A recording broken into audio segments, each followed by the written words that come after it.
This episode is brought to you by bewatersmart.info. Is your yard summer strong? A summer strong yard is tough enough to take the heat and still look its best. Here's 2 ways to help. First, replace your thirsty lawn with native and low water use plants and install drip irrigation and high efficiency rotor sprinklers. You'll use less water and have a healthier, happier yard. Second, here's how to help your trees grow strong enough to handle the summer heat. First, check the soil with a moisture meter or screwdriver to see if it's dry. If you need a water, set up a soaker hose or drip irrigation at the outer edges of the tree's branches. Water your trees at least once a month. Find more helpful tips and videos at bewatersmart.info. Look at that plant. I want you to know that everything was grown in my garden. Don't touch that plant! Is it poisonous? She'll become part of the plant. Hi, everyone. Welcome to Flower Power Garden Hour. I'm your host, Marlene, and tonight we're going to talk about kids and gardening. And to join me to talk about that is author and educator Collin Pine. He wrote the book, the children's book, The Garden Next Door, and it is incredibly cute. So we're going to talk about that. We're going to hear all about how he started gardening in his life and what he hopes to inspire with this book. So thanks for joining me, Collin. Thanks so much for having me, Marlene. It's great to be here. Yeah. So I always like to promote, authors because it's something that I've always been jealous of, being able to sit down and actually write a book. So anytime someone does that, I'm like, how did they do that? They must be way more organized and have way more patience and obviously better writers than me. So, I always like to talk to authors. And then if you throw in gardening with it, then it's, of course, an added bonus. So those who listen always know I'm nosy. So I always like to hear about people's backgrounds and how they, get to where they are, such as you, who's an educator and a children's book author. So, that doesn't come around every single day. And so I read a little bit that you were born and raised in Pennsylvania. Is that correct? That is correct. Yeah. Western Pennsylvania. I was born north side of Pittsburgh. And then when I was very little, about 2 years old, my parents moved us to kind of where rural Pennsylvania meets suburban Pennsylvania. So in the woods, but still relatively close to the city of Pittsburgh. Okay. When I see like houses for sale, you're just scrolling through the internet. There's some beautiful, beautiful properties in Pennsylvania. And every time I show my husband, he's like, no, it snows. It's cold there, Marlene. I'm like, oh, yeah, okay, I forgot about that. But you can garden. You can garden there. You can absolutely garden. It's quintessential 4 seasons, but a couple of those seasons are growing seasons. So absolutely, you can garden in Pennsylvania. I know there's fabulous gardens in Pennsylvania. So I'm just saying it extra loud for myself and my husband. But did your parents garden, your grandparents, or did you just go, you know what, I'm going to start playing in the dirt? Yeah, that's a great question. I think for me, I have a family extended family, amateur gardeners, but absolutely gardeners. Thinking about my grandparents and even my extended family, both with vegetables and also with flowers. Just growing up, with in a state with seasons such as Pennsylvania, California here, we have a little bit of a different climate, but in Pennsylvania, it was almost as though you could tell what time of year it was based on what people were talking about growing and what needed to go in the ground and what bulbs needed to be dug up and separated. And my extended family was very much one of, trading plants and exchanging plants. And when plants got unruly, they got sent to somebody else's house. And it was kind of, it's kind of magical in that sense to have, your great grandmother's gladiola bulbs passed to your grandmother, and then your mother, then you get them. So yeah, that was kind of the childhood that I had.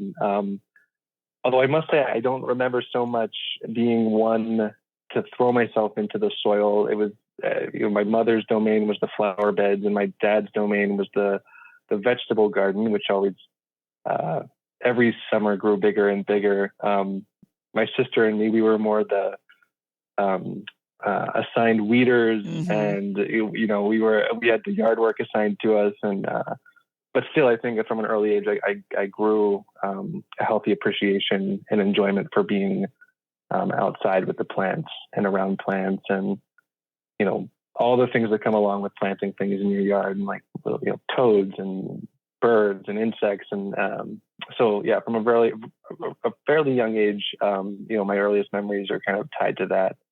Yeah, and then as I got older and older, I think I eventually went to college and I served in the Peace Corps actually, and I was an agroforestry volunteer. I served in Cameroon and Central Africa, and so that's really where I started to learn more about agriculture and about growing. And coming back then from that experience, I've gotten more serious as a gardener in my adult life than I ever was as a child. I think that's typically how it works out. Yeah, the Peace Corps in Cameroon. What kind of forest vegetation were you working with?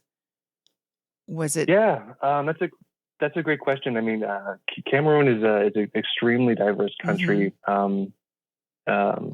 On a map, it's about the same size as the state of California, so it's quite big. About 250 languages. Whoa. 10 different ecospheres. It's unbelievable. They call it Africa in miniature. It's a fascinating country.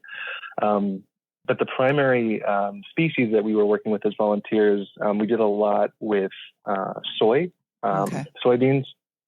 That was a plant that was easily grown in many different parts of the country, and we were also able to use it as a way to promote nutrition. So soy was one thing we worked with, and then there's a tree from the Indian subcontinent called Moringa oleifera. Yeah, of course. Mm-hmm. Yeah, it's definitely gained some popularity and traction in the past 10 years or so. And so we did a lot with Moringa, whether it was doing things on the fields with it, or growing nurseries and then harvesting leaves and making various dishes with Moringa. Those were the two big plants that we worked with there. Well, that's fascinating. I could talk forever just about that. But so then, when you're done with did you go from the Peace Corps then to Oakland, California, or where did you detour? That's correct. Yeah, okay. I got back. Speaking of Pennsylvania, the way that my service worked out after my 2+ years was finished, I was coming back to Pennsylvania in, it must have been like mid to end November. And that was, I grew up with cold winters, but this was the first time I'd ever heard the words like polar vortex. It was a really cold winter that I was coming back to the United States to. And for me in Cameroon, after 2 years, if it was 85, I was cold. So I had a really hard winter coming back, and I lasted about 2 or 3 months before I bought a one-way ticket to San Francisco, and I've been in California ever since. Yeah. Well, Oakland does have the best climate, hands down, for gardening. I mean, I was at Annie's Annuals. For people who know, it's a nursery. There's some beautiful nurseries, and she has beautiful display gardens. And I think I wrote on my Instagram, Annie's Annuals, where you go and get inspired. But if you live in the Central Valley, you come back and you just cry because you guys are. It's almost like a cloud forest. Like in Berkeley and in like the coastal Oakland. I know as you get to the hills more, it dries out, but really you don't have heavy frosts or frosts at all. You don't get above 90, 85 ever? Is that right? Yeah. Very rarely do we get higher than, I would say, the low 90s, 95. The past couple of years, we've had some outlier days for sure, but I mean, unbelievably privileged to live where I live. Yes. I mean, it's the banana belt. We get like 285 days of sun in the part of Oakland where I live in, and everything grows. I can grow things in the winter, in the summer. I'm spoiled. It's crazy. Yeah, like the tropical salvias are just going to be blooming right now, and they could bloom almost all through winter. And mine are like frozen, and you don't see them because they froze down. And so it's almost like San Francisco itself is almost like a cloud forest. It's unbelievable, but that has more fog. So, and that's like too cold for me. But I think Berkeley and Oakland have the best weather for flower gardening, vegetable gardening, pretty much anything. It's nice. Yeah, I would agree with you there. Yes.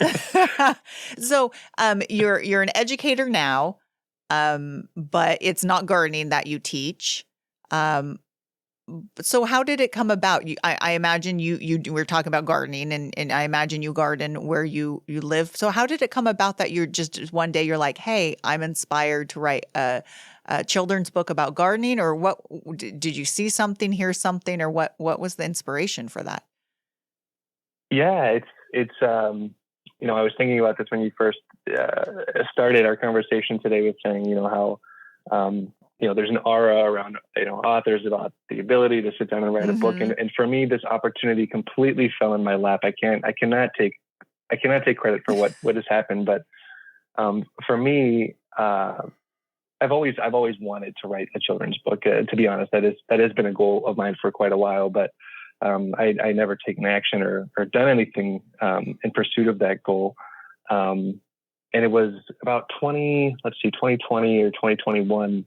And my husband, his best friend, his name is John Rahm, and has worked in children's book publishing since he graduated from college a while ago. And this was 2021 because it was around the pandemic and kind of the reshuffling that a lot of people experienced with their employment. He kind of took the opportunity to start his own indie book, children's book publishing house called River Horse Children's Books. And when he did that, he reached out to me and he said, would you be interested in writing one of the first children's books that we do? And I was touched, but I was, honestly, I was like, John, do you want me to write? Do you want me to write a children's book? Because it seems like a bit of a risk for you. Well, I guess we should give some backstory. You are a former journalist. So I am, right? And so that's yes. exactly what that's exactly what his point was too. I had worked as a journalist and as a professional writer. Yes.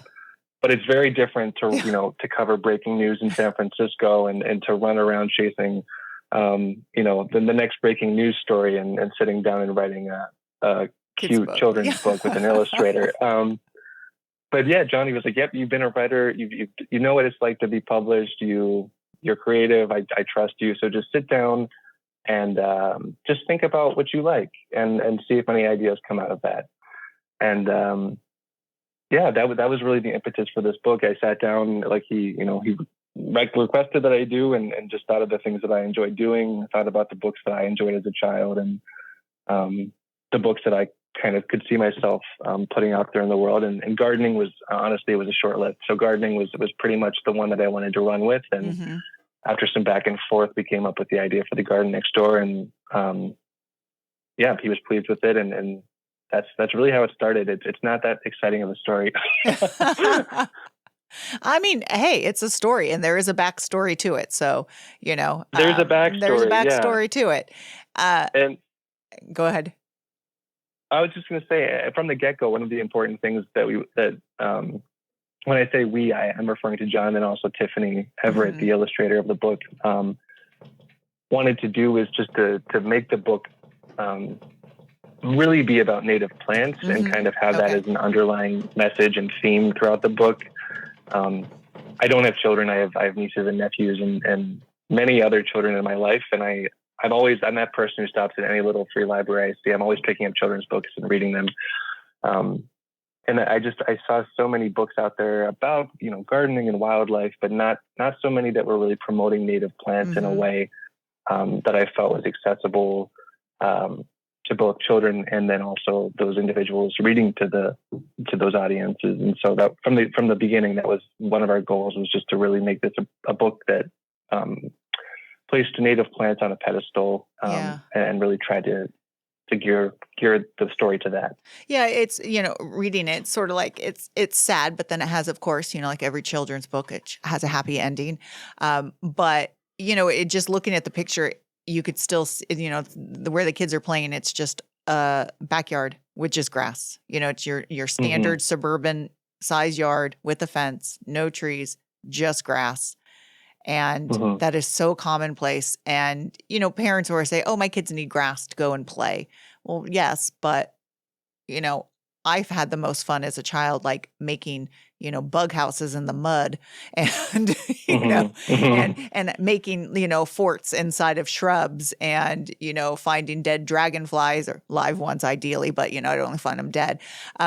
So it's it shows that kids will, if they have more than just, hey, here's some grass to go play with, their imagination and what they're going to do is their minds are going to expand way more. So when I hear people say, well, I have grass because I have kids. Yeah, but if you didn't have grass, I think your kids would be fine playing outside, and probably more so because grass is sort of just boring after a ways. So yeah, just sort of the background stories. Then they look over to their neighbors, and their neighbor has this beautiful, beautiful garden, and she invites them over. And because all the bugs were going over there, all the cool bugs, all the cool bugs were going over there. And they weren't coming back to their yard. So there were some organizations that you worked with, or at the end, was it one of them was a monarch? Was the So exactly right. So we kind of came up with this idea as the book was in pre-publication of just because we kind of latched onto this idea of native plants and really wanting to encourage people to get their hands dirty and plant really, it could be small, just a small patch is how the story ends. The children go home and plant a small patch of flowers. But because there was kind of that subliminal call to action, wanting to partner or get organizations on board who could help tap into their communities and their networks to get the book out there, right? Because, children's publishing is it's an inundated space. And so how can we kind of break out and have people find the book. So we reached out to a number of nonprofits, and we had some who were just really excited to partner with us and promote the book, and that includes Monarch Joint Venture, Homegrown National Park, Florida Wildflower Foundation, and then here in Oakland we have a nonprofit called the Pollinator Posse. That does a lot of work around Lake Merritt and the surrounding area, and they were really excited to be on board with this. Yeah, it's a great mission and goal is to inspire kids to garden, and more specifically, like you said, with native plants. I don't think people, I think people are just starting to realize how important native plants truly are. And I know the book, you could buy a supplement with the book too for educators, teachers, and parents. What are some of the sort of the fun things that parents could do for kids after they read this book to get them more engaged in gardening, or what activities can they do to get them more involved in and be excited about gardening, be excited about native plants, native pollinators? Yeah. So I'll just point out actually that reader's guide is completely free. It is posted on the illustrator's website, and I believe if it's not posted on the publisher's website, it will be soon. But that's freely available for anybody who's interested. And there are a number of activities like mazes and connected dots. But then there definitely is some more information that we put together that includes kind of just like a guide to native plants, right? Because even when we say native plants, it depends where you are, right? That kind of dictates what the native plants you would plant in your specific area. So for the garden next door, actually, we selected the state of Illinois, even though that's never mentioned in the book as our location, because we needed to choose a place, and we thought that given having a national audience, we didn't want to choose one of the coasts, so somewhere in the Midwest where plants and animals, people from all over the country would recognize them. Maybe not by the same name exactly, but close enough. That's what we went with. But back to the reader's guide, we included information about how to go about finding information about native plants in your area, different organizations or nurseries that you might want to reach out to. Just basic tips about how to go about finding the best place to plant things, tracking things like sunlight, right? That's so important. But then also just encouraging people to, like, you don't have to have, we were talking about grass. It's not black or white. You don't need to rip up your entire lawn and put in a native meadow or a native garden. the pollinator patches or these little islands or archipelagos, however you want to describe them. I mean, those can have a massive impact for insect life and bird life and the local wildlife. And even for individuals who don't have yard space, there's still so much you can do in containers. And so we tried to include some information about that as well in the reader's guide. Yeah, no, I think that is true. You don't need to rip out everything. And it doesn't have to be this big process. You could literally just pull out some grass and start putting plants down in there. What I think is, I liked how you pinpointed I like how you brought the hawk moth in. I think I was like, 25 years old, sadly, when I realized what hawk moths were. So, if I read a book when I was 6 that had a hawk moth, I think I'd be way ahead of the game instead of trying to finding out when I was 25. I'm so glad you brought that up, because part of the creative process of sitting down and deciding, which wildlife to include, what plants to include, I was thinking of the story of my husband grew up in northern Minnesota, and he always tells a story about how when he was probably 4 or 5, which is, in the target age demographic of the garden next door, when he was 4 or 5, he was outside. There was some kind of family event or picnic, and he saw a hawk moth. And he was so excited, and it was nectaring, and he ran over to tell his family, and his family didn't believe him. They're like, "That's a hummingbird. What are you talking about?" And he was just like, this is a memory that has stuck with him all this time later. And it was just the lack that his family just couldn't believe that this was an insect. This had to be a bird. That's and so that was absolutely an element that we wanted to include in the story, was, these insects and wildlife that don't get the same kind of, we have our charismatic animals in children's literature. They're monarchs and honeybees and ladybugs. And there's obviously so many more insects that deserve our attention and love. And so, I'm really wanting to highlight those creatures in this book.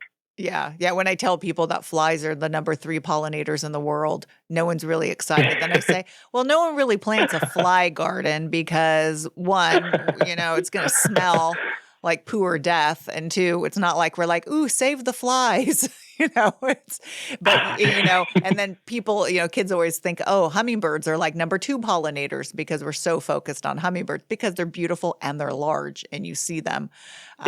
So I think that's what's good about having, anything where you could get, and this is for me too, because I know I need to slow down and observe more. But I think just having kids out in the garden, slow down and observe and look. Don't just, pass by, but, each flower could be observed for up to 5 minutes. You could do so many activities with one flower. What insects are going to it? How many petals? Look at the individual flower. There's just so many activities that could help kids slow down and focus. And then with, observing nature, then they get appreciation for nature. So absolutely. Yeah, I think that in general, I think we don't give kids enough credit, right? They're so observant and they notice so much. And I think as adults or as older individuals, we sometimes feel if we don't have the answers, we're a little bit hesitant to admit that sometimes. And so oftentimes things just get, oh, that's just a flower, oh, that's just a bug, right? But part of this book is, just trying to identify things when you can, and just broadening kind of the definition of what garden insect is or birds. Yeah. But some of the early feedback that I got once the book was published, I would do readings and events and stuff, and I had an individual walk up to me after a reading, and she said, like some of the plants and insects that you included in this book, like, don't you think that's a little bit hard for a 3 or 4 year old? Like borage was her example. And for me, I was like, well, when I was 5 years old, like that was during my dinosaur phase. Like I was really into dinosaurs, and I had probably dozens of dinosaur names memorized that I couldn't even pronounce now, right?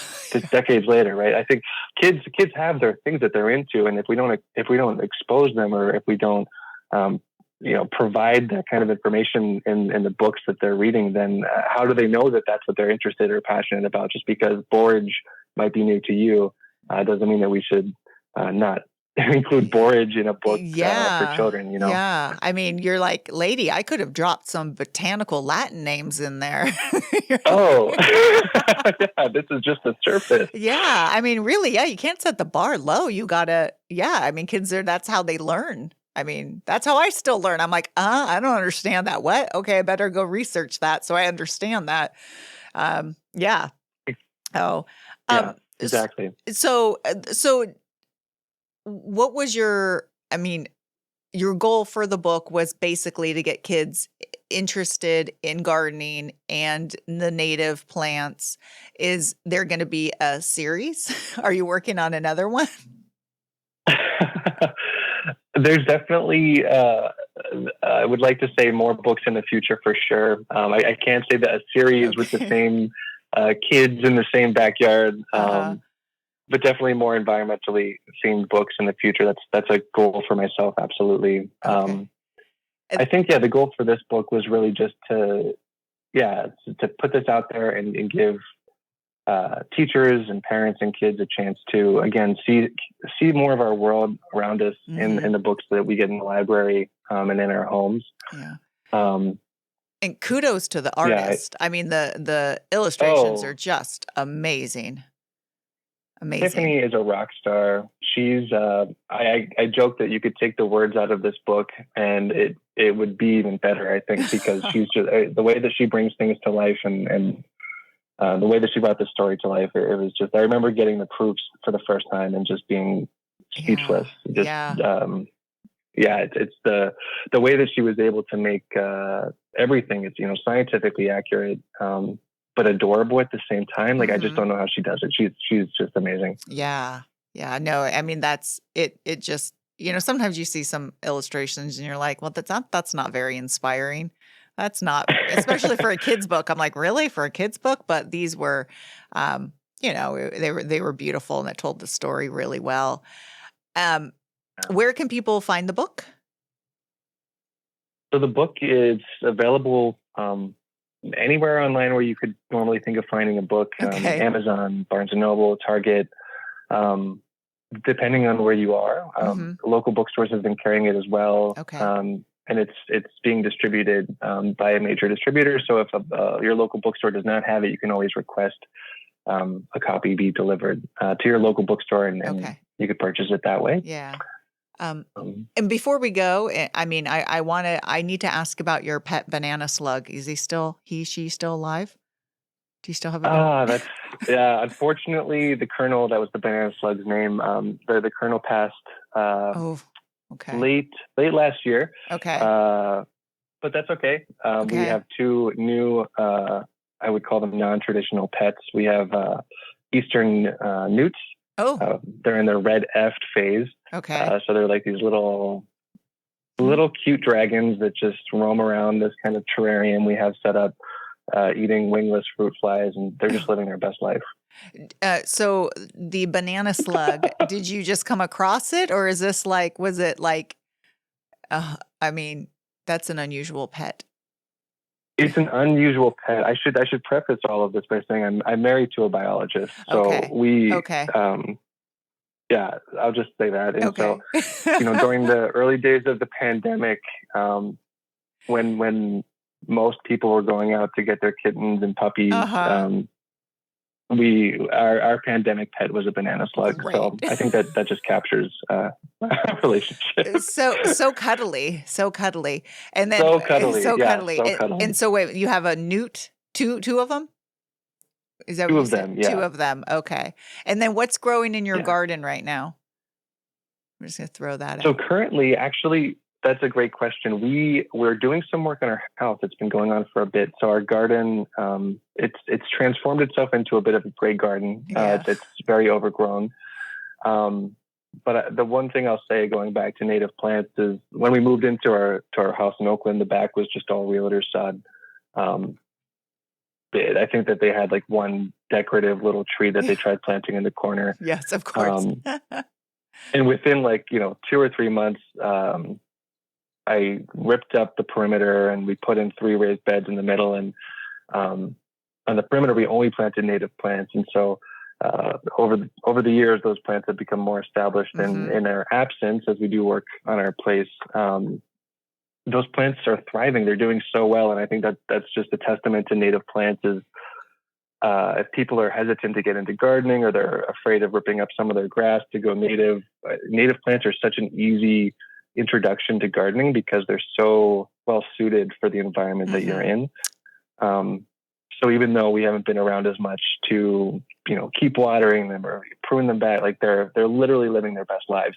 Yeah, a lot of them do better when they don't get the water. Yeah. Most Exactly. kill them by Especially here in overwatering. California, they don't need water. Well, as much. Most so- people inundate them and they drown. Yeah. Yeah, exactly. But always in our raised beds, we have very happy rhubarb plants. And winter time is actually when I do my cover crops.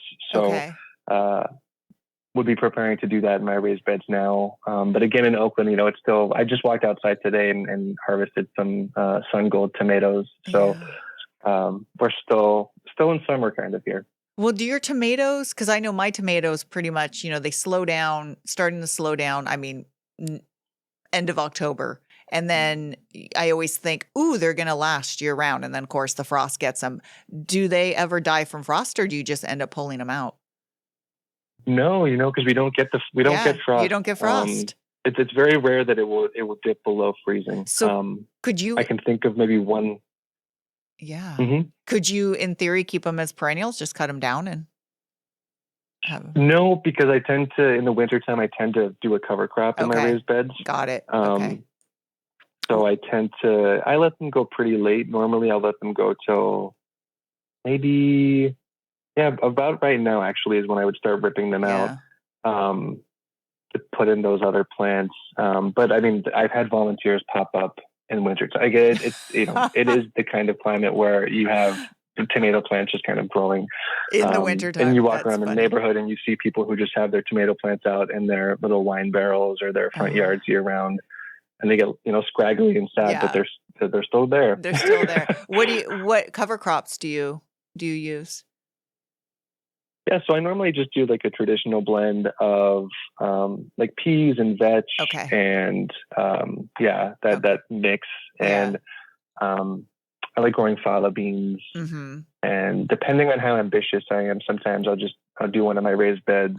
So like more cool season crops like radishes and beets and But yeah, I like to kind of do the because I do a lot in the summertime and the spring with squash and zucchinis and tomatoes. So I kind of like to just give the soil a chance to to reset, and get that cover crop mixed in the early spring and start again in the summertime. Yeah, no, you got to feed the soil. And, you could add compost and stuff, but it is nice when you just are growing all that organic material from the roots, all those nice green leaves. That's the best. That's the best nutrients you could give the soil right there. Yeah. So, and it's so nice to go out when, you have this 4x6 raised bed and it's just like this, 3D rectangle of green. And it's just, there's insects, even in the wintertime, like there's just so much happening in those small spaces. It's really fun to go out and see that kind of in the heart of our California winter, that there's still a lot of life happening not too far away. Yeah. I mean, even, Davis, even though it freezes, I say even here, I mean, it's not like Pennsylvania or Minnesota where it's being covered. It's not like I'm in but it's just amazing just from the distance and what you guys could grow. So I always like to hear about when people, how people garden in different areas and zones, and then especially a zone I'm pretty familiar with and jealous of. And so, when I ask more and more, I just get more and more jealous. Like, oh, really? Really? Yeah. I'll say from my two, I've gone down from, I grew up again kind of in this family where, we grew a lot of vegetables and stuff like that. And we had chest freezers and we would freeze, zucchini was the big thing. We would freeze zucchini and raspberries growing up to eat and bake with throughout the fall and winter. And so I just think as a family, we've always just counted however many zucchinis we get in the season. And just the most recent count that I've gotten from my 2 zucchini plants in Oakland, I got 105 zucchinis from those 2 plants. Oh my God. In one summer. Oh my God. That is amazing. That's amazing. I will say I've never counted And if I was better at not letting them get to baseball bat sizes or even bigger, I might have a decent number. But instead, I go out and I'm like, look how maybe a 3-foot long zucchini probably isn't going to taste good. They grow so fast, but that is a huge amount. So you just I was going to ask about yours. Oh, good. I was gonna. Go ahead. Just gonna say, I wish we had a word in English for that feeling of surprise when you lift up a leaf and you see that like toddler-sized zucchini looking back at you. It's just even if you're like adamant about checking, it seems like there's always one that just catches up with you. And then my thing is with cantaloupe, and I don't know if is they go from not ripe to split on the vine in a day. And I'm like, really? Right. know, if you don't check them like at that minute, they're like, oops, split open, bugs got in. Oh, well. Yeah. You're like, but you weren't ripe yesterday. So just right before we go, because now you got me talking about gardens and stuff. So just your prep, that's the only thing. Your raised beds, you just do the cover crop and you turn that all in. And do you keep your own compost? Do you bring other compost in? And that's about it for feeding the soil? Do you find that's enough? Or what are some other secret tips you do to your garden? Yeah, I would say I don't have really any secret tips besides the winter cover crop. I think is really important. Also, I mean, again, I keep saying this and I apologize to people listening that we are sprawled in Oakland. So I don't have to think so much about sunlight based on the different beds. So I'm able to rotate, like, if one year I plant my tomatoes in one raised bed, the next I'll plant them in like the adjacent one, right? So I'm not always planting the same crops in the same beds. Yeah. And then occasionally, we drink a lot of coffee. We'll throw our coffee grounds into our raised beds, but careful not to do that too much. But besides that, I would just say our location is our secret sauce, and unfortunately, that's my advice. There you go. There you go. Well, this is great. I love the book. It's very cute. I will post it on. I'll have the links to it, and I'll post it on my social media. But thanks for taking the time to talk to me about this. Until next time, everyone. Happy gardening.